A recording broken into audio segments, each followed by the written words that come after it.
സീത, ഈ ഒരു വാക്കിനുള്ളിൽ എൻ്റെ ലോകം മുഴുവൻ നിന്റെ സൗന്ദര്യത്തിൽ നിറഞ്ഞിരിക്കുന്നു.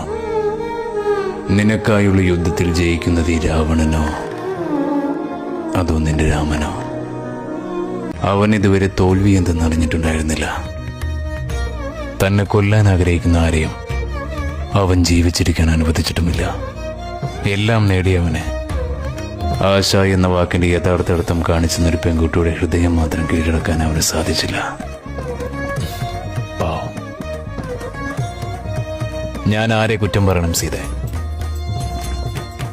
ഈ വരം നൽകാൻ മറന്ന ശിവനെയോ, അല്ലെങ്കിൽ ചോദിക്കാൻ മറന്ന എന്നെയോ, അതോ അത് നേടിയെടുത്ത നിന്റെ രാമനെയോ? தமிழ் வாழ்க வாழ்க வீர சோழம் வாழ்க நற்றமிழ் வாழ்க வாழ்க நல்லோர் தேசம் வாழ்க.